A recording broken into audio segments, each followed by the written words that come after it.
There are few clarities. జనం accept చేసిన అంశాలు కొన్ని ఉన్నాయి. ఇప్పుడు అతను 16 నెలలు జైల్లో ఉన్నారు. కరప్షన్ ఎలిగేషన్స్ ఉన్నాయి. He is a known Christian. Everybody knows. In spite of all that people wanted to give a chance ఇచ్చేశారు. సో ఛాన్స్ ఇచ్చారు. ఈరోజు మీకు 160 సీట్ల పైనే వచ్చాయి. సో మీకు ఓవర్వెల్మింగ్ ల్యాండ్ స్లైడ్ విక్టరీ వచ్చింది. గెలిచిన తర్వాత ఇంకా బురదేయాలనే ప్రయత్నంలో ఏంటి మీరు సాధించేది? మళ్ళీ 2029 ఎన్నికల కోసమా? That is two long. Number 1. Number 2, ఒకవేళ మీరు నిజంగా వేసి ఉంటే అది ఏదన్నా వాస్తవం ఉండి వేసి ఉంటే అర్థం ఉండేది.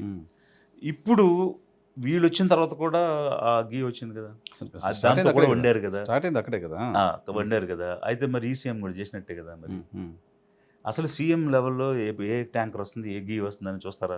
ఇంపాసిబుల్ కదా. ఇతను కూడా చూడలేదు కదా, ఇతను కూడా తెలియదు కదా. ఎవడో రిపోర్ట్ తెచ్చి ఇచ్చిన తర్వాత దీన్ని ఇష్యూ చేశారు.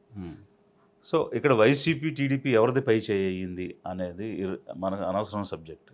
నా వరకు ఏంటంటే వీళ్ళు ఎత్తుకునే తప్పు, వీళ్ళు ఒకవేళ లడ్డు కల్తీ జరిగింది అని చెప్పుంటే అందరూ యాక్సెప్ట్ చేసి ఉండేవాళ్ళు. అది అయితే ఇందులో సీఎంకి రోల్ ఎంత ఉంటుంది అనేది వీళ్ళే చెప్పాలి. ఇప్పుడు ఈ సీఎం చెప్పాలి ఇతని రోల్ ఎంతో.